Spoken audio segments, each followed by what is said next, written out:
안녕하세요. 저는 40대 여성입니다.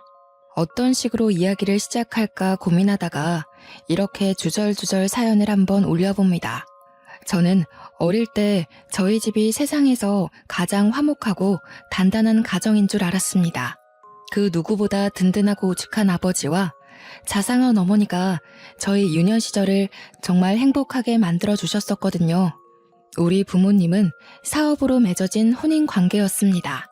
아버지의 사업은 성장하고 있었고 어머니의 외가는 돈이 많았습니다. 두 집안이 결탁하여 아버지의 회사는 날이 갈수록 승승장구하며 안정적이고 거대한 기업이 되었습니다. 우리 어머니는 전업주부로 항상 아버지의 뒤를 내조하며 자리를 지켜내고 계셨습니다. 저희 외할아버지만 해도 사업적으로 머리가 뛰어나신 분이었기에 밑 빠진 독에 절대로 물을 붓는 분은 아니셨어요. 그래서인지 항상 아버지의 성장하는 사업을 보며 투자를 이어가셨습니다. 이렇게 이해관계가 얽혀있는 집안이었음에도 우리 집은 항상 웃음이 끊이지 않았습니다. 물론 겉으로 보기에만 그랬을지 몰라도 어렸던 저는 그게 진짜로 행복이고 사랑인 줄 알고 자랐습니다. 그런데 외할아버지의 투자 실패로 인해 외가가 크게 흔들리게 되었습니다. 외가에서는 당연히 아버지에게 도움을 요청했고 아버지께서도 당연히 외가를 도와주실 줄 알았죠.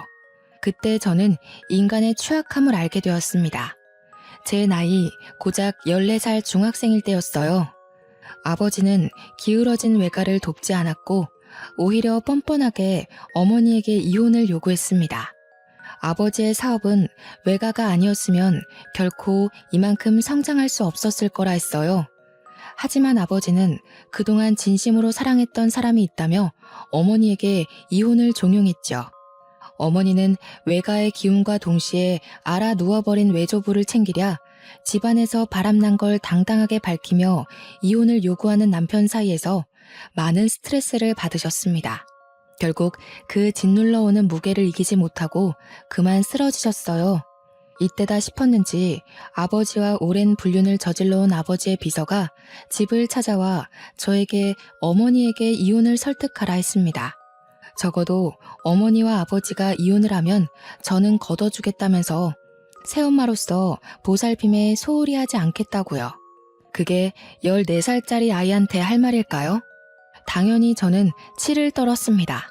가뜩이나 사춘기에 접어들어 예민한 시기에 대놓고 그런 이야기를 해대니 누가 고운 시선을 보낼 수 있겠습니까? 알고 보니 어머니와 결혼하기 전부터 아버지는 비서와 그렇고 그런 사이였다고 하더군요. 제가 가장 충격을 먹었던 건 저보다 나이가 1살 많은 혼외 자식이 있다는 사실이었습니다. 저는 정말 눈앞이 캄캄해지고 머리가 핑 도는 듯한 기분을 맛보았어요.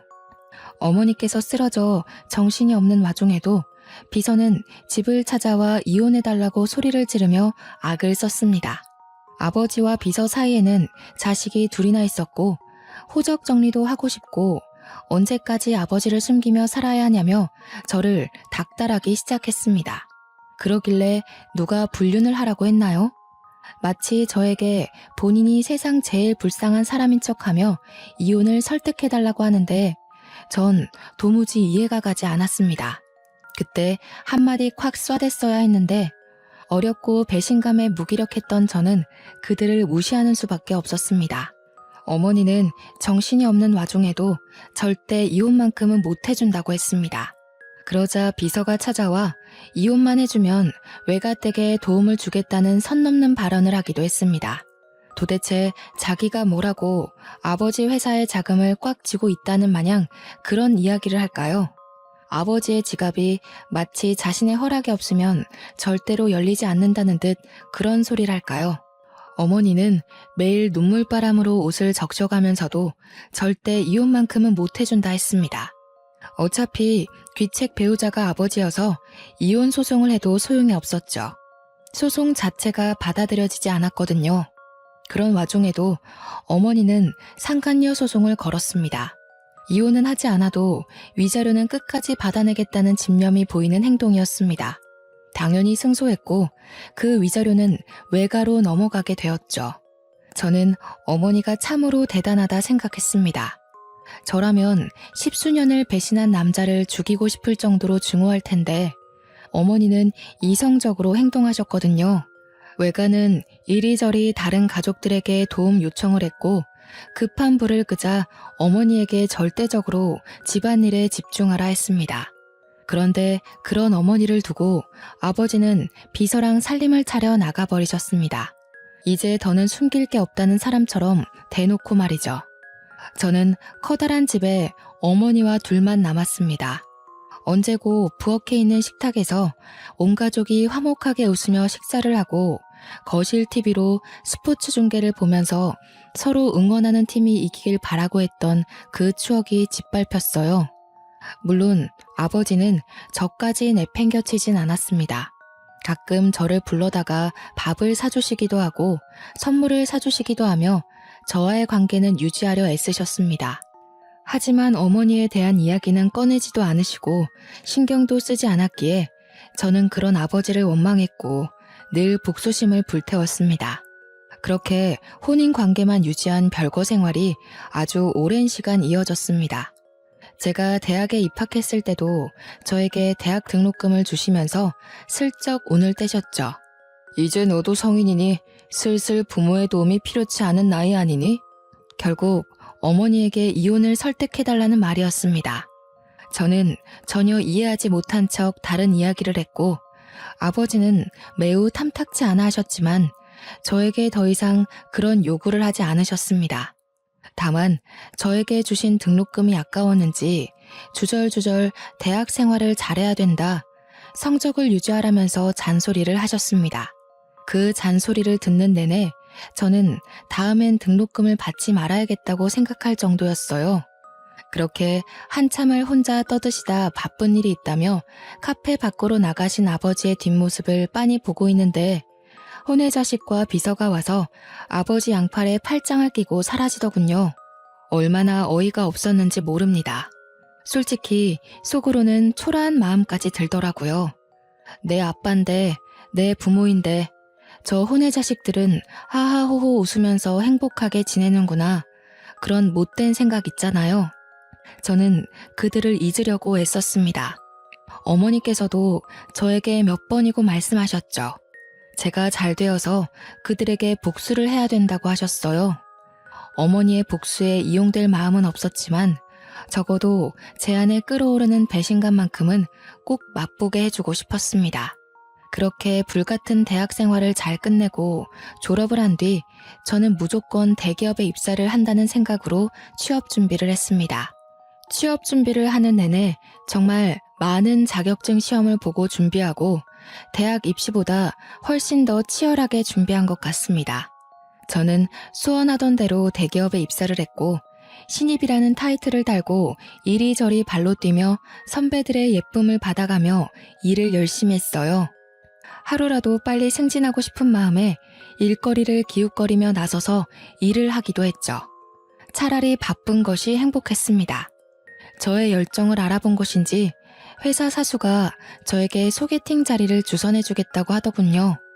적어도 주말에는 데이트도 하고 해야 하는 것 아니겠냐며 이제 남자친구 만날 정도로 안정적이지 않냐고 했습니다. 솔직히 저는 몇 번이고 거절을 했어요. 나이가 적은 것도 아니었고 남자를 만나게 되면 미래의 일까지 생각해야 하는데 허울만 좋은 가족이지 속은 시꺼멓게 썩어 있었잖아요. 어디 말하기 부끄러울 정도로요. 그래서 싫다고 했습니다. 하지만 저희 사수님은 포기하지 않았어요.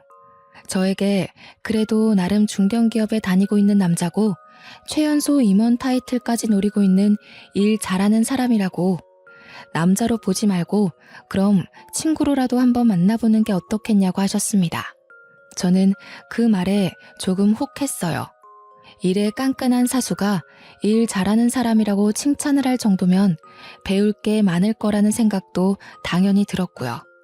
저는 그럼 친구로서 만나보고 싶다고 이야기를 전했고 사수는 잘 생각했다며 바로 나를 잡았습니다. 그런데 그 소개팅남이 우리 아버지 회사에 다니는 사람이었던 거예요. 저는 처음부터 벽을 세우고 그 사람을 대하기 시작했습니다. 하지만 그 사람은 저에게 첫눈에 반했다고 했어요. 몇 번이고 끈질기게 저에게 데이트 신청을 했고 매번 매너 있는 모습으로 저를 대해주곤 했습니다. 결국 10번 치고 안 넘어가는 나무 없다고 저는 그에게 마음을 열게 되었습니다. 남자에게 그 회사가 우리 아버지 회사라고 입 밖에 꺼낸 적은 단 한 번도 없었어요. 솔직히 결혼에 대한 확신이 없는 상태에서 제 모든 걸 이야기하고 싶지 않았거든요. 하지만 대충 저희 집에 대한 사정은 알고 있었습니다. 아버지께서 바람을 펴서 지금은 같이 살고 있지 않는다는 점, 혼외 자식이 둘이나 있다는 사실 같은 것들 말이에요. 하지만 그는 저희 집안 사정에 놀라지 않고 오히려 저를 위로해 주었습니다. 그렇게 한 해, 두 해 지나고 저희는 30을 간 넘긴 시점에 결혼을 하기로 약속을 했습니다. 우리 어머니께서는 아버지에 대한 나쁜 기억 때문에 저에게 결혼을 하지 말라고 했었어요. 하지만 남편의 성실한 모습을 몇 해 동안 지켜보시고 나서는 결혼 정년기가 지나기 전에 결혼식을 올리기를 원하셨습니다. 불륜 사건 이후 피폐해진 어머니께서 어느 정도 마음을 회복하신 것도 오롯이 남편의 지극정성 덕분이었거든요. 매 주말마다 저와 데이트할 시간도 모자란데 어머니를 모시고 근교에 바람도 쐬러 가고 산의 진미를 맛보게 해드리기도 했고요. 명절이고 생신이고 기념일이고 할 것 없이 어머니를 참 잘 챙겨주었습니다.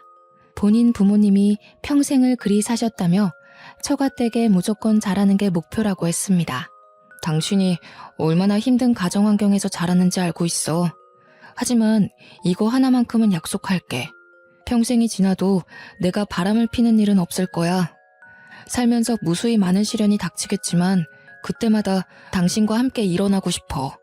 저희는 그렇게 양손에 반지를 끼웠어요. 서로를 평생의 반려자라 생각하며 살자고 절대로 한눈 팔지 않고 서로만 바라보기로 약속을 했습니다. 그렇게 결혼 준비를 시작하니 생각보다 더 녹록치 않은 현실이 다가오더라고요. 서울의 집값은 너무 비쌌고 다행히 대출이 넉넉하게 나오는 회사에 재직하긴 했지만 그래도 이자에 대한 부담은 어쩔 수 없었죠. 한번 고비를 겪고 다시 일어난 외가에서 저에게 도움을 주겠다고 하셨어요. 기쁜 마음으로 받으려고 했는데 순간 이름만 아버지인 사람이 괘씸하게 느껴지더라고요. 딸이 결혼하는지도 모르고 혼외 자식들을 끼고 행복하게 살고 있을 아버지요. 처음에는 아버지에게 알리지 않고 결혼을 할 생각이었습니다. 솔직히 아버지 혼자 제 결혼식장에 올 거라고 생각하지 않았기 때문이었어요. 분명 그 비서와 혼외 자식도 가족이라며 뻔뻔한 얼굴을 하고 들이밀 것 같았거든요. 저는 제 결혼식이 그렇게 남들 입에 오르락내리락 하길 바라지도 않았고요. 거기다가 이제서야 겨우 마음의 안정을 찾은 어머니에게 다시 한번 화를 돋우게 하고 싶지 않았어요. 하지만 집이라도 하나 얻어내야 마음이 편할 것 같더라고요. 나와 어머니를 두고 뻔뻔하게 두 집 살림을 하고 있는 아버지에게 돈이라도 뜯어내고 싶었습니다. 그래서 아버지에게 결혼할 사람이 있다고 결혼 약속을 했다고 연락을 드렸어요. 그러자 당장이라도 만나고 싶다며 약속을 잡자고 하시더라고요. 저는 남편 될 사람에게 이 사실을 알렸고 그이는 걱정하지 말라며 한번 만나보자고 했습니다. 약속 시간이 다가오자 솔직히 긴장이 되긴 하더라고요. 아무리 남보다 못한 사이로 지내고 있다고 해도 아버지는 아버지니까요. 제 예비 신랑에 대해 어떤 트집을 잡을지 몰랐으니까요. 그런데 저는 예상 밖의 일에 너무나도 깜짝 놀라고 말았습니다. 아버지만 나오는 줄 알고 긴장하고 있었는데 비서와 혼외 자식 둘 다 자리를 차지하고 있었어요. 저는 기겁을 했죠. 물론 예비 신랑도 대놓고 티는 못 냈지만 어이가 없었는지 탄식을 내뱉었습니다. 오랜만이네. 그동안 연락도 없고 어떻게 살았는지 궁금해서 나와봤어. 결혼을 한다고 하는데 새엄마도 당연히 인사를 해야지. 저에게 뻔뻔하게 새엄마라는 단어를 입에 올리는 그 여자의 주둥이를 정말 찢어버리고 싶었습니다. 저는 주먹을 꽉 쥐고 부들부들 떨었어요. 그러자 예비 신랑이 제 손을 꽉 잡아주었습니다. 혼의 자식 둘은 눈치가 있는지 그나마 아무 말도 하지 않고 가만히 자리를 지키고 있었는데 그 비서라는 여자는 쉴 새 없이 떠들더군요. 우리가 호적으로 묶여 있었으면 내가 혼주석에 앉아서 입장까지 편하게 지켜봤을 텐데 정말 아쉽다. 혼주석? 미친 거 아니야? 어흠, 어른한테 그게 무슨 말버릇이냐. 우리 엄마가 뻔히 눈 치켜뜨고 쳐다보고 있는데 어디 불륜의 씨앗들까지 데리고 나와서 이 소란을 일으켜요. 아빠야말로 정신 차리고 사세요, 제발. 불륜의 씨앗이라니? 그럼 당신네들이 불륜이지 뭡니까? 법적으로 저 자식들이 우리 아빠의 호적에 입적되어 있나요? 나랑 형제자매 사이가 맞습니까? 아무리 내가 등본을 떼어봐도 나한테 형제는 없는데 말이죠. 예, 네가 어떤 마음인지는 알겠지만 아무리 그래도 피를 나눈 사이에 너무한 거 아니니? 어쩜 날이 갈수록 점점 더 뻔뻔해지세요? 우리 엄마한테 이혼을 종용하던 그때가 아직도 기억에 선합니다. 그런데 뭐가 어쩌고 어째? 새엄마? 혼주석? 정신이 나간 거 아니고서야 맨정신으로 그딴 소리랍니까? 남편은 제가 흥분하자 저를 말리려고 했어요. 하지만 저는 그런 남편의 손을 뿌리쳤습니다. 지금 아니면 이 모든 속내를 털어놓기 힘들 거란 생각이 들기도 했고 속 시원하게 털어내고 싶었거든요. 제가 한번 뿌리치자 남편은 저를 2번 말리진 않았습니다. 저는 거기서 멈추지 않고 계속해서 쏘아댔어요. 그동안 어머니께서 당했던 서욕을 어떻게든 갚아주고 싶은 마음에서였죠. 호적에도 못 올라간 것들이 가족인 척 하지 말라고. 아빠가 죽으면 그 재산이 다 내 거지 당신들 것이 될 것 같아? 그러자 비서도 혼의 자식도 도끼 눈을 뜨고 저를 바라보더라고요. 아버지만 눈을 동그랗게 뜨고 저를 바라보셨어요. 저는 그들을 향해 비웃음을 날려주었죠. 딱 그 정도 관계란 말입니다. 법적으로는 아무런 상속도 받지 못할 제 3자들. 그게 당신네들의 자리라고요. 알겠어요? 그러자 비서가 서럽다는 듯이 엉엉 울기 시작했어요. 아무 말도 못하고 도리어 부들부들하던 아버지의 혼의 자식들도 마치 본인들이 세상에서 가장 불쌍한 사람들인 것 마냥 행동했습니다. 아버지께서는 저에게 꽤 화가 나신 듯 했지만 저는 상관없었어요. 어차피 집이나 한 채 뜯어볼까 하는 심산으로 만난 것이었고 아버지께서 열받아서 못해준다고 하면 외가에 손을 벌리면 되는 거였거든요.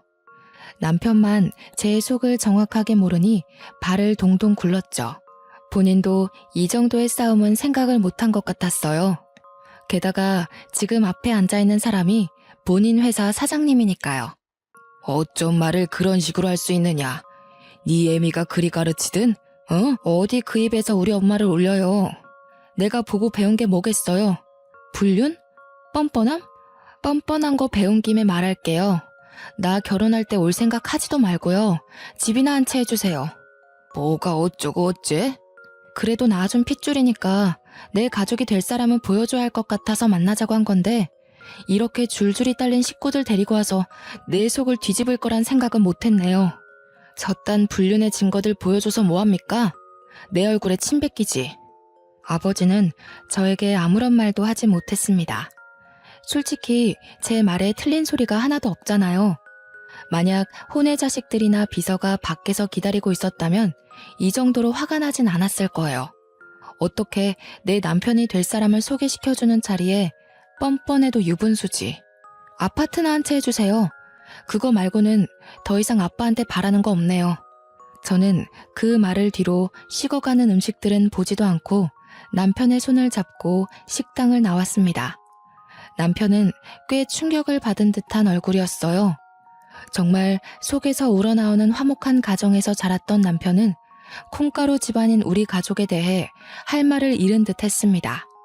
거기다가 아버지라고 나온 사람이 본인이 다니는 회사의 최고 경영자라니 얼마나 황당했겠습니까?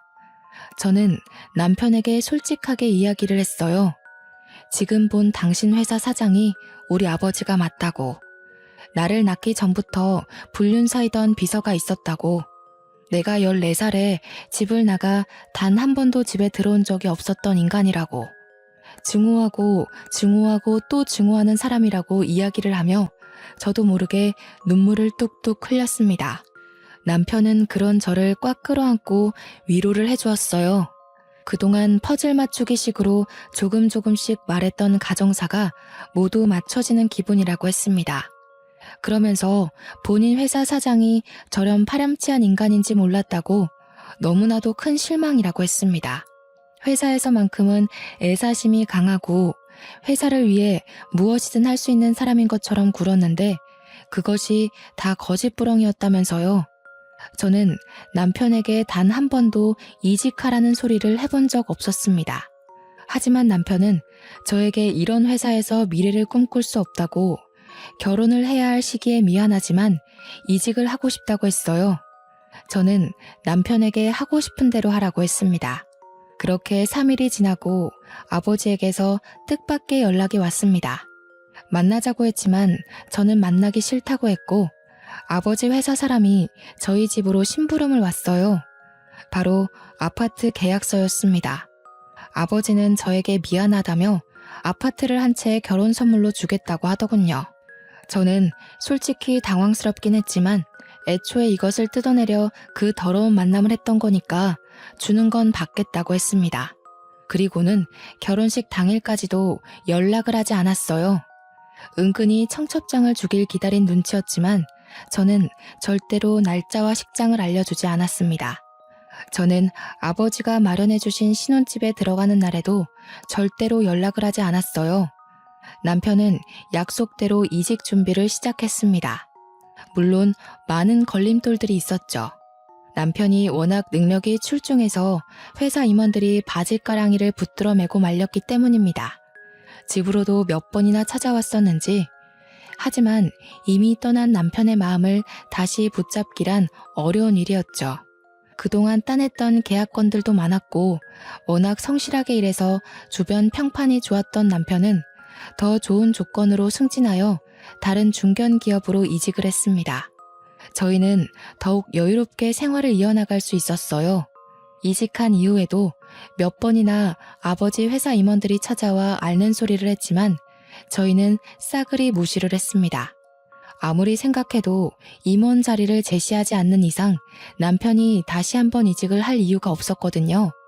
주위의 모든 것이 정리되는 느낌이 들자 저희는 하루라도 빨리 이세를 갖자는 결론에 도달했습니다. 양가의 축복 아래 정말 계획했던 대로 임신에 성공하고 늘 제가 바람 불면 사라질까 아껴주시는 시부모님 덕에 행복한 시간을 보내고 있었습니다.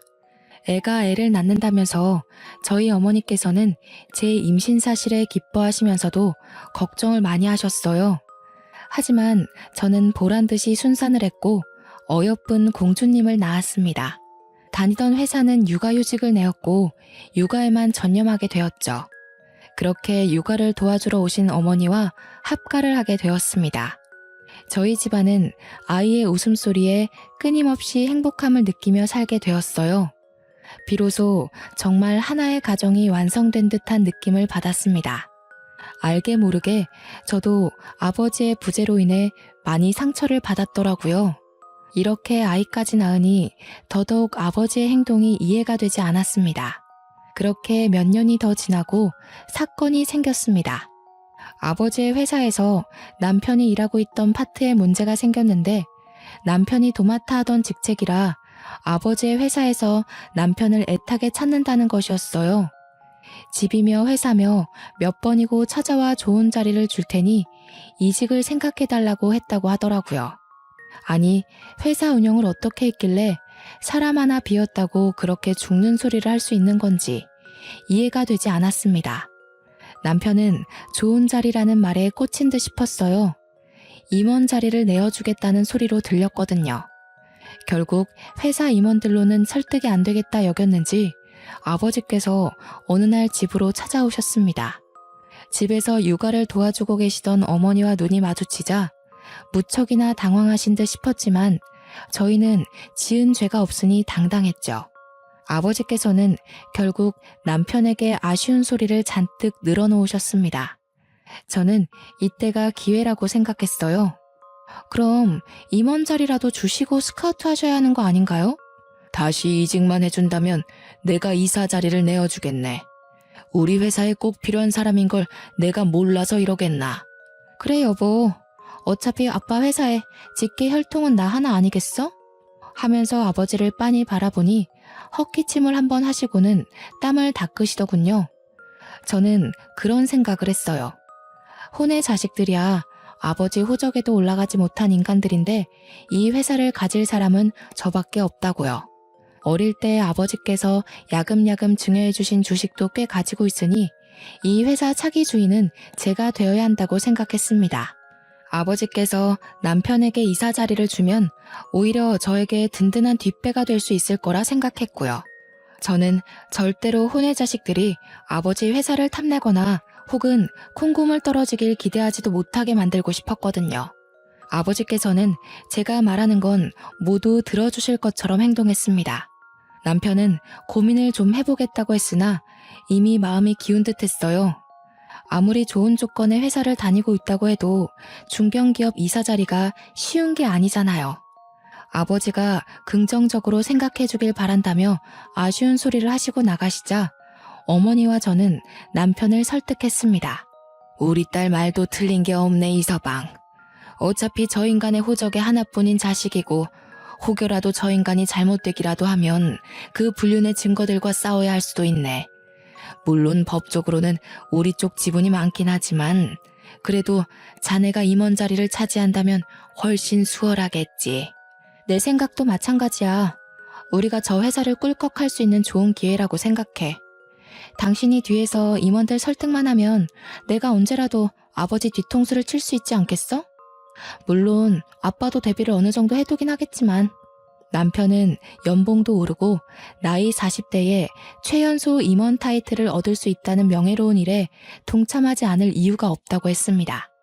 이직을 하겠다고 마음을 먹으니 그 뒤로는 아주 일사천리로 술술 풀렸죠. 남편은 성대한 환대를 받으며 다시 아버지의 회사 임원 자리를 차지했고 연봉도 엄청나게 올려받을 수 있었습니다. 능력이 출중했기에 그 누구도 토를 달지 않았어요. 아버지의 혼의 자식들이 조금 불만을 토로했다고 하긴 하더라고요. 본처의 자식만 챙기는 것 아니냐고요. 그도 그럴 게 아버지의 혼의 자식들은 돈을 쓸 줄만 알았지 벌 줄은 모르는 사람들이었거든요. 오죽하면 아버지께서 대놓고 낙하산으로 회사에 꽂아주기까지 했었는데 사고만 쳐서 결국 잘렸다고 들었어요. 그 뒤로도 뭐 딱히 일을 하고 있다는 소리도 들어본 적 없었고요. 그러니 당연히 비서와 혼의 자식들도 위기감을 느끼긴 했을 거예요. 저는 그 부분을 노린 거고요. 복수는 원래 차근차근 한 번에 해결하는 거라고 하잖아요. 기회가 찾아왔어요. 아버지께서 갑자기 쓰러지신 거예요. 저는 아버지의 걱정보다 드디어 이 회사를 가질 수 있을까? 아버지에게 어떤 복수를 해야 어머니의 마음이 시원해질까 하는 생각을 하게 되었죠. 그런데 생각보다 일은 더 심각했어요. 아버지의 병명은 췌장암이었고 손 쓸 수 없이 악화되었을 때 발견이 된 거예요. 병원에서도 연명치료 말고는 더 이상 해줄 게 없다면서 3개월 시한부를 선고했다고 했어요. 그러자 아버지는 본색을 드러내기 시작했습니다. 내 이야기는 이미 사위를 통해 들었겠지만 나에게 남은 시간이 별로 없다. 의사놈이 3개월 살 수 있을 거라 하더군. 그래서 내가 슬슬 정리를 시작하려고 한다. 회사는 어떻게 하실 건데요? 저는 솔직히 저를 직접 찾아온 아버지에게 조금의 기대를 했어요. 아무리 그래도 호적상 존재하는 유일한 자식이고 저를 25년이 넘는 세월을 어머니와 함께 방치해뒀으면 마지막 유종의 미는 제대로 거둬야 한다고 생각했죠. 하지만 제 예상과 달리 아버지는 뻔뻔함의 극치를 넘어선 파렴치한이었습니다. 내가 가진 주식 중의 일부를 너에게 증여하기로 했다. 하지만 회사는 안 돼. 그건 우리 첫째 아들의 몫이다. 우리 첫째요? 그렇게 날선 반응하지 말어. 네 오빠 아니냐. 저는 오빠라는 말에 소리를 꽥 질렀습니다. 감히 누구 앞에서 그 불손한 존재를 오빠라 들먹인단 말입니까? 누가 오빠예요, 누가. 저는 그런 더러운 종자를 오빠로 둔 적 없습니다. 네 애비가 죽어가는데 아직도 인정을 못한다는 게야?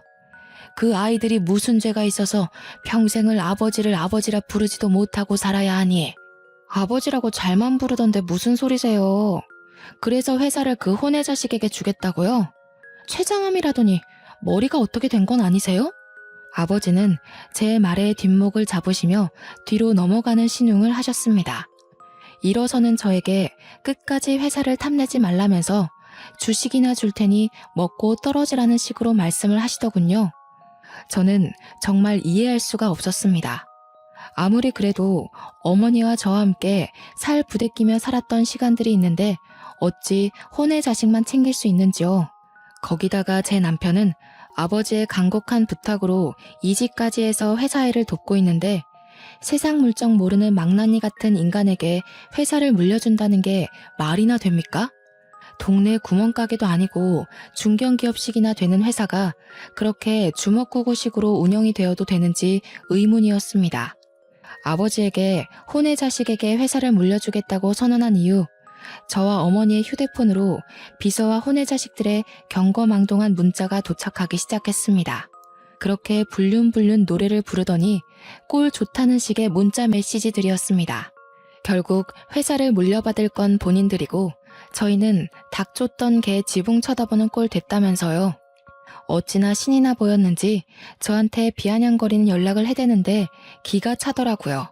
그렇게 혼의 자식이라고 무시하고 하등생물 취급하더니 아주 꼴 좋다. 그러길래 진즉 아버지한테 잘했어야지. 우리가 회사 물려받아서 속에서 천불나겠네. 어쩌냐? 지금이라도 곱게 우리가 가족이라는 걸 인정한다면 콩고물 정도는 챙겨줄 수 있는데. 하지만 제가 바보도 아니고 그걸 그냥 손 놓고 지켜만 보고 있었을까요? 저는 아버지가 돌아가시면 준비했던 모든 것을 터뜨리기 위해 숨어 있었을 뿐이었습니다. 아버지께서 어릴 적부터 제 생일이나 크리스마스, 어린이날 같은 기념일마다 야금야금 증여해 주신 주식이 있었다고 했잖아요. 제가 가진 주식에 어머니께서 결혼할 때 받으셨던 주식, 그리고 남편이 임원일 하면서 상여금으로 받은 주식과 틈틈이 모든 지분들까지 모두 모아보니 꽤 되더라고요. 하지만 그만큼으로는 솔직히 최고 경영자 자리를 차지하기엔 어림도 없었죠. 그럴 때 구세주처럼 저희 외가가 등장했어요. 아버지께서 외가가 휘청거릴 때 한 푼도 도와주지 않고 오히려 바람난 사실을 당당하게 알리면서 어머니에게 상처 주었던 걸 계속 칼 갈고 계셨더라고요. 외가에서는 저에게 가진 주식 모두를 증여해 주셨습니다. 이날만 기다리며 틈틈이 주식을 모았다고 하셨어요. 아버지에게 복수하겠다는 일념으로 차명으로 모은 주식까지 어마어마하더라고요. 무려 주주총회를 열어서 대표를 해임시켜버릴 수 있을 정도로요.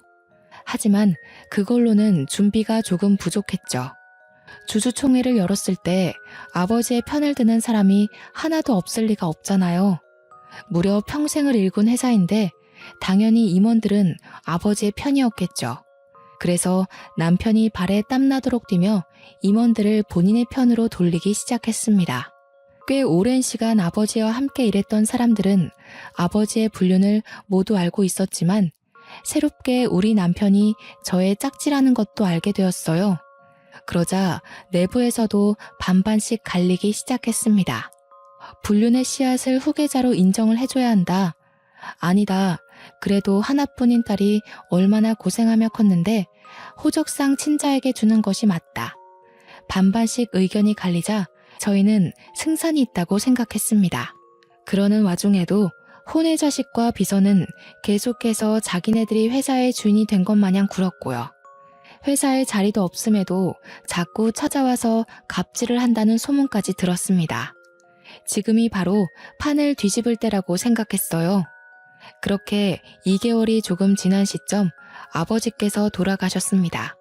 솔직히 하나도 슬프지 않았어요. 예전의 추억을 떠올리며 그를 회상하기에는 아주 작고 초라한 어린 시절의 기억뿐이었으니까요. 장례식장에는 당연히 혼의 자식과 비서가 자리를 차지하고 있었는데 저는 그들을 끌어냈습니다. 법적으로 상주가 될 수 있는 사람은 저의 남편이었으니까요. 그들은 끝까지 애도도 못하게 하는 거냐면서 울부짖었지만 이미 냉정해진 저는 그 사람들에게 일말의 관심도 주지 않았습니다. 당연히 아버지 장례식장에 이름이 올라간 사람은 어머니와 저, 그리고 남편이었죠. 그들에게 끝까지 보여주고 싶었습니다. 너희는 가족이라고 이름도 올릴 수 없는 제3자일 뿐이라고요. 그리고 변호사와 함께 유산을 차곡차곡 정리했습니다. 아버지께서 주식은 저에게 주되 회사는 혼외 자식에게 주겠다고 했잖아요. 그게 바로 저에게 힘을 실어주는 일이 되었죠. 장례가 끝나자마자 저는 주주총회를 열었습니다. 이미 혼외 자식이 내정자가 된 듯한 판도를 모두 엎어버렸습니다. 제가 가진 주식들의 남편의 물밑 작업, 그리고 외가의 도움까지 모두 한 방에 터뜨려버렸죠. 당연히 혼외 자식은 취임식도 하지 못한 채 빈털터리로 회사에서 쫓겨나게 되었습니다.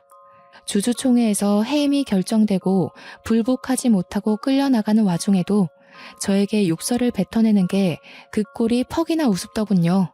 저는 다음 최고 경영자는 전문 경영인을 두겠다고 했습니다. 주주들도 당연히 저희 남편을 예상했던 것 같지만 저와 남편은 전문 경영인에게 맡기는 것이 좋겠다는 결론을 내었죠. 아버지의 회사가 번듯하게 남아있길 바래서라기보다는 제가 가진 주식값이 떨어지질 않길 바래서라고 할까요? 가진 주식으로 들어오는 배당금만 해도 꽤 쏠쏠했거든요. 혼외 자식들은 그 흔한 주식 일주도 없는 인간들이었고요. 거기다가 지분까지 없으니 얼마나 속이 탔을까요? 법적으로도 유일한 자식이 저이니 아버지의 이름으로 된 재산은 모두 어머니와 제 몫으로 떨어졌습니다. 그제서야 혼외 자식들과 비서는 잘못했다면서 한 번만 용서해달라고 하더라고요. 사모님, 제가 잘못했습니다. 제가 돈에 눈이 멀어서 욕심을 냈어요. 그냥 죽은 듯 조용히 살 테니 저희 가족 먹고 살 만큼만 떼어주세요. 제발 간곡히 부탁드립니다. 우리 애들 아버지를 아버지라 부르지도 못하고 컸어요. 제발 자비를 베풀어 주세요. 네? 아버지를 아버지라 잘만 부르던데 어디 이제 와서 뻔뻔하게 얼굴을 들이밀어? 그 인간이 살아생전에 저치들에게 건물 하나씩 증여해준 걸 몰라서 이러는 줄 알아? 욕심내지 않겠다더니 아주 욕심이 그득하구만. 죄다 불법 증여된 걸로 알고 있는데 세무조사 한번 받으시죠. 남편도 지지 않고 쏘아대 주었습니다. 그들은 그제서야 모든 걸 포기하고 도망가 버렸어요. 보험금이라도 나눠달라고 연락이 왔지만 세무조사를 들먹이니 번호도 바꿔버리더라고요. 어찌나 고소했는지 모릅니다. 복수는 복수를 낳는다고 솔직히 앞으로의 일이 걱정되지 않는다고 하면 거짓말이겠죠. 모든 걸 잃은 사람들이 비열한 짓을 두 번은 못할까 싶기도 하고요. 하지만 저희 가족은 모두 이겨낼 자신이 있습니다. 추운 겨울이 지나면 따뜻한 봄이 다가오잖아요. 아버지의 죽음은 예상하지 못했던 급작스러운 일이긴 했지만 살아계셨어도 언젠가 저는 똑같이 주주총회를 열고 회사를 분산시켰을 거예요. 그 뜻은 절대로 변하지 않을 제 숙명과도 같은 것이었으니까요.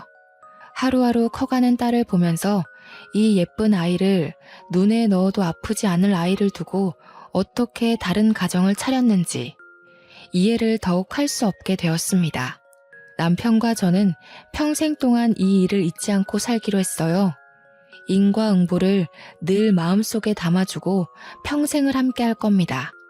우리 어머니는 복수가 속 시원했는지 정말 편해진 얼굴로 저희 아이를 봐주시고 계세요. 덕분에 저와 남편은 각자의 자리에서 열심히 일을 하고 있습니다. 아버지의 회사는 전문 경영인 체제로 바뀌면서 더욱 성장세를 보이고 있고 제 통장도 두둑해지고 있는 중이죠.